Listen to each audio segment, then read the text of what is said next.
이거는 사실 어디서도 얘기 안 하는 제가 말씀드리는 내용입니다. 실입주 기준이라면 맞다라고 생각을 합니다. 조금 다 비교가 맞추세요. 이건 아니에요. 이거는 바보 같은 짓이에요. 이해하셨죠? 안녕하세요. 인테리어 한번 쉽게 끝내보도록 하겠습니다. 인테리어 끝내기 학사무소의 인테리어 디자이너 정약입니다. 오늘은 주방 인테리어를 고민하는 분들이 가장 많이 물어보는 질문입니다. 이 사제 주방이 나을까요? 브랜드 주방이 나을까요? 둘 다 장단점이 명확하지만 한쪽 장점만 보고 결정하면 나중에 이럴 줄 알았으면 하는 후회를 하게 됩니다. 이번 영상에서는 사제 주방과 브랜드 주방의 차이와 브랜드별 주방의 라인과 특징, 그리고 주방을 대체 어떤 걸 선택해야 되는지까지 현장 경험을 기준으로 제가 확실하게 정리해 드리겠습니다.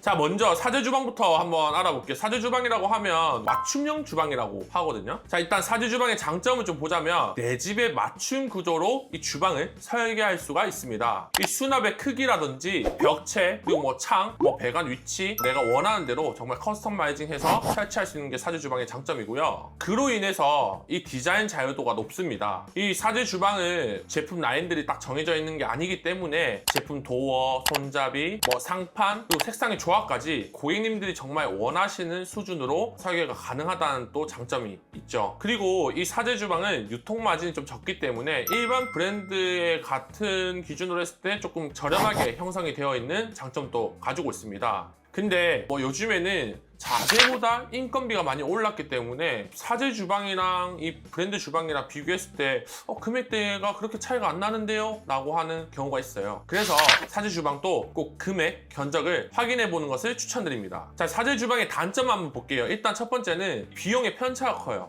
이 똑같은 레이아웃을 가지고 A라는 업체에서 견적을 냈을 때 B라는 업체에서 견적을 냈을 때 가격에 대한 편차가 좀 발생하게 되는데요. 딱 통일된 금액이 아니고 어떤 사람들이 인건비라든지 기술 숙련도 라든지 마감의 구성 방식이라든지 설치 방식이라든지 이런 부분들이 다 다르기 때문에 비용 편차가 발생한다는 점 조금 이해하시면 좋을 것 같고요. 나중에 AS라든지 부품 교체가 좀 어려워요. 사실 이 부분이 저는 좀 중요하다고 생각을 하는데 브랜드 주방 같은 경우에는 개폐 테스트라든지 안 그러면 어떤 하중을 보장을 한다든지 이런 부분들에 대해서 전문적으로 관리가 되는 경향이 있는데 아무래도 사제 부엌 같은 경우에는 내가 원하는 대로 커스터마이징해서 설치를 하기 때문에 그런 안정성이라든지 기술적인 문제에 대해서는 보장하지 않는다는 점, 그 부분 조금 이해해주면 좋을 것 같습니다. 이 마지막으로 이 사제 주방을 제작 기간이 생각보다 길고 언제 우리 집에 설치되는지 이 일정을 예측하기가 좀 어려워요. 보통 브랜드보다 제가 볼 때는 적어도 한 1, 2주 정도는 더 걸리는 것 같습니다.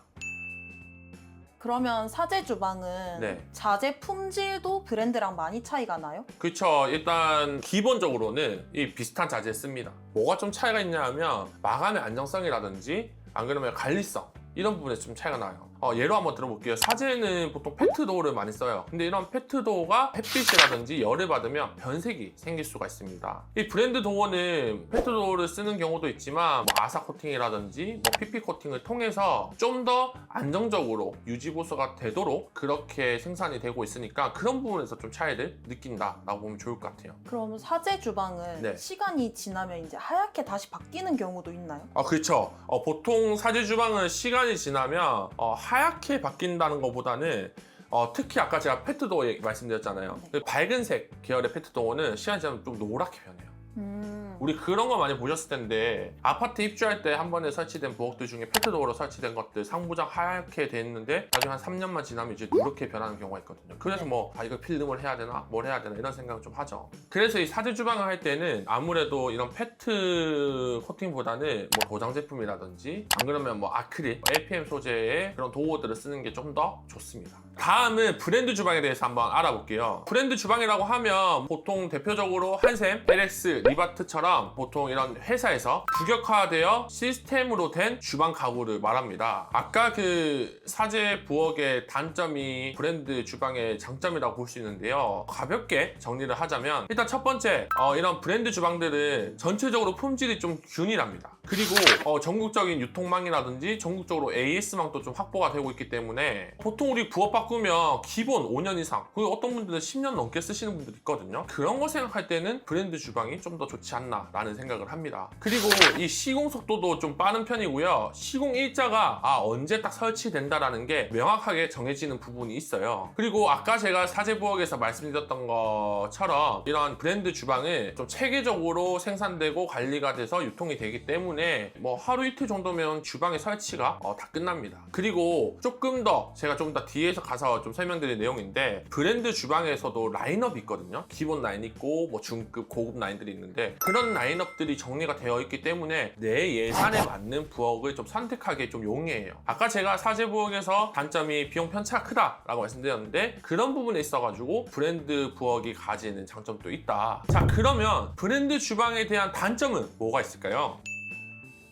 일단 첫 번째는 디자인 자유도가 좀 제한적이에요. 아까 제가 말씀드렸잖아요. 뭐 사제에는 뭐 도어, 컬러, 뭐 경첩, 뭐 서랍, 뭐 할 건지 이런 것들 다 내가 선택을 할 수가 있지만, 이 브랜드 주방에서는 다양한 라인업이 나온다 하더라도 라인에 따라서 좀 더 제한적으로 디자인을 선택할 수 있다는 게 좀 단점이라고 보면 좋을 것 같고요. 두 번째는 아까 그 사제 부엌의 장점인 이 커스터마이징, 그러니까 이 비규격에 대해서 이 대응이 조금 어렵다 하는 부분들이 있는데, 사실 요즘에는 이 브랜드 주방에서도 커스텀 대응이 좀 가능해진 부분이 있습니다. 대신 이 맞춤 옵션이 들어가게 되면 비용이 좀 급등하겠죠. 그럼 요즘 브랜드 주방은 네. 비규격이 다 가능하다는 소리겠네요? 그쵸, 뭐 거의 다 돼요. 예전에는 뭐 이렇게 1cm만 달라도 불과했거든요. 근데 요즘에는 뭐 현장 맞춤해서 가공을 한다든지 커버가 가능한데, 아까 제가 말씀드렸던 것처럼 주방의 금액대가 올라가기 때문에 그만큼 단가가 좀 높아집니다. 예를 들어서 이 한샘에서 비규격으로 대응이 들어가면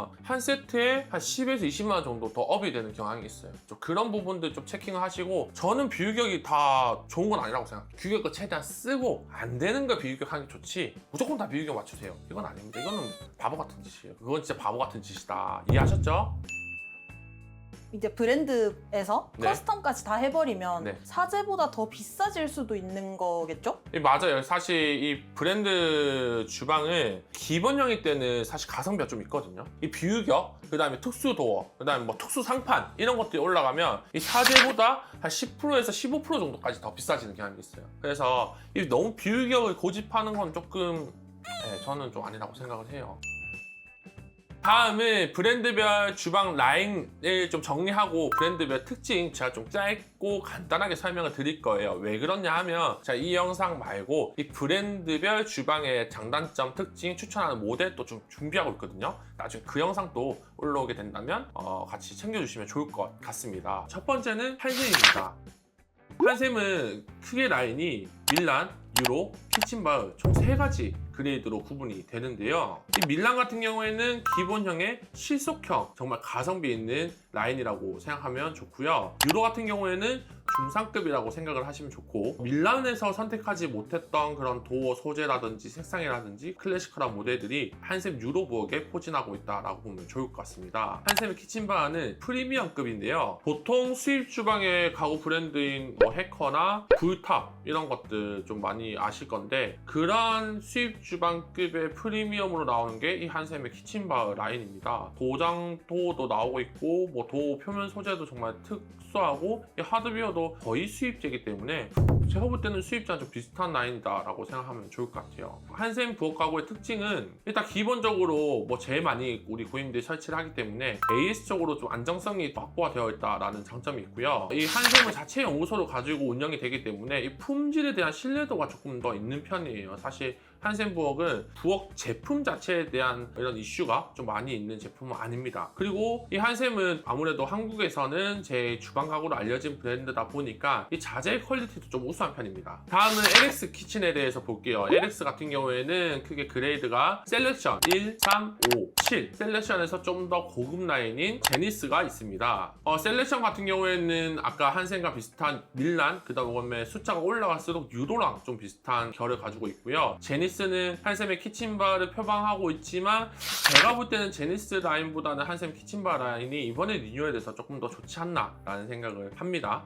아무래도 한샘은 직접 부엌을 만들고 생산하지만 LX는 부엌이 그만큼 알려져 있지 않다 보니까 기본적으로 라인들이 조금 더 심플한 디자인으로 구성이 되어 있다고 보면 좋을 것 같고요. LX 같은 경우에는 일반 뭐 한샘이나 리바트보다 금액대는 조금 더 높게 형성이 되어 있는데 이것도 제가 따로 내용 한번 준비하도록 하겠습니다. 다음 리바트 키친에서 볼게요. 리바트 키친 라인을 나눈다면 리바트 키친 스탠다드 라인이 있고 리바트 키친 프리미엄 라인이 있는데 리첸이라는 브랜드로 라인업을 구성하고 있습니다. 리바트는 제가 볼 때는 가성비 중심의 좀 깔끔하고 베이직한 디자인을 좀 많이 선호를 하고요. 이 마감 옵션은 이 한샘보다는 좀 제한적이나 이 실속형 수요에 좀 더 적합한 브랜드라고 생각합니다. 그럼 앞에 말씀하셨던 그 브랜드마다 네. 실제 퀄리티 차이가 큰가요? 그래도 좀 브랜드 주방마다는 퀄리티 차이가 좀 있는 편입니다. 브랜드별로 하드웨어랑 자재가 좀 다른데요. 한샘 같은 경우에는 뭐 블룸사에다가 또 직접 블룸사에서 한샘만 출시되는 그런 라인들도 있고요. 그다음에 LX는 자체적으로 나오는 시스템적인 그런 경첩을 사용하기도 하고 리바트는 일반 국산 경첩을 사용해요. 그래서 그런 부분에 대해서 좀 차이가 있다라고 보면 좋을 것 같고 이 내구성이라든지 뭐 소음이라든지 안 그러면 이 감촉의 차이가 좀 나거든요. 그래서 좀 한번 꼼꼼하게 비교해 보시는 것을 추천드립니다. 자, 다음은 사제 주방이냐 그러면 브랜드 주방이냐 이 선택의 기준에 대해서 제가 한번 정리해 보도록 할게요. 일단 첫 번째 이 예산으로 통해서 한번 볼게요. 사제 같은 경우에는 아까 앞에서 제가 말씀드린 것처럼 자유도는 높으나 견적의 차이가 좀 있다라고 말씀드렸죠. 그래서 그 견적 변동에 대해서 조금 체크를 하셔야 되고 브랜드 같은 경우에는 금액 구조가 좀 명확한 편입니다. 아무래도 뭐 전국 자재가 동일한 금액에 나오고 있기 때문에 그런 부분에 대해서는 좀 더 계획을 세우기 쉬운 거는 예산 좀 더 브랜드 주방의 승이다라고 저는 생각을 해요. 다음은 내구성과 이 유지 보수 부분에서 보겠습니다. 이 사제는 이 선택의 폭은 제가 다양하다라고 말씀드렸죠. 대신 그런 안정성이라든지 관리의 용이성은 검증이 안 되었기 때문에 그런 부분에서 좀 불안한 감이 있어요. 이 브랜드 주방 같은 경우에는 AS라든지 이 부품들을 기본적으로 어느 정도 가지고 있기 때문에 뭐 나중에 고장이 났을 때 교체를 한다든지 그런 좀 서비스가 받기 쉬운 부분이 있습니다. 자, 마지막으로는 이 디자인과 이 맞춤성 부분에서도 한번 볼게요. 일반 사제 같은 경우에는 커스터마이징이 다양하게 가능하다라고 말씀드렸죠. 그래서 내가 원하는 디테일이 다 설정이 가능하고요. 브랜드 같은 경우에는 아무리 비교격이 많이 된다라고 해도 일반 사제에서 가지는 자유도보다는 좀 떨어질 수밖에 없습니다. 뭐 컬러도 다양하긴 한데 각 라인마다 선택할 수 있는 컬러들은 좀 정해져 있는 편이긴 해요. 본부장님이라면 네. 사제냐 브랜드냐 했을 때 어떤 걸 선택하실 것 같아요? 실입주 기준이라면 브랜드 주방이 맞다라고 생각을 합니다. 실입주 기준이면 그렇죠. 내가 직접 사용할 거면 브랜드 주방이 낫다. 사실 앞서 말씀드린 제가 드린 것처럼 뭐 관리, 시공 일정, 안 그러면 뭐 실용적인 거는 아무래도 브랜드 주방이 사제보다는 좀 더 우위가 된 부분이 있어요, 사실. 근데 집 구조가 좀 특이하거나 안 그러면 내가 막 원하는 스타일이 정말 딱 명확하신 분들, 안 그러면 나 딱 이런 식으로 수납 다 하고 싶다. 좀 계획이 좀 정확하신 분들은 브랜드보다는 사제 쪽으로 가는 게 맞습니다. 그래서 결국은 예산과 관리, 생활 패턴에 따라서 이 세 가지 기준으로 판단하는 게 좋습니다. 자, 지금까지의 내용들을 결합해서 제가 좀 간단하게 정리를 해준다면 뭐 제가 선택할 때는 예산이 좀 한정되어 있고 안 그러면 좀 일정 이런 것들이 중요하다면 브랜드 주방이 낫고요. 구조가 좀 특이하거나 안 그러면 내가 원하는 수납 구조가 있다, 안 그러면 어떤 디자인을 원한다 하면 일반 사제 부엌이 좀 나을 것 같습니다. 이 주방은 우리가 매일 쓰는 공간이기 때문에 디자인보다는 관리와 편의성이 더 중요한데요. 이 예쁜 주방은 잠깐의 만족, 편한 주방은 매일의 행복입니다. 오늘 영상이 도움되셨다면 저희 채널 좋아요와 구독, 알림 설정까지 부탁드리고요. 주변에 이 사제 부엌과 브랜드 부엌을 좀 고민하시는 분들이 있다면 이번 영상 공유해주면 참 좋을 것 같습니다. 자, 저는 다음 영상에서 인테리어 한 번 더 끝내도록 하겠고요. 이상 인테리어 끝내기 학사무소의 인테리어 디자이너 정약이었습니다.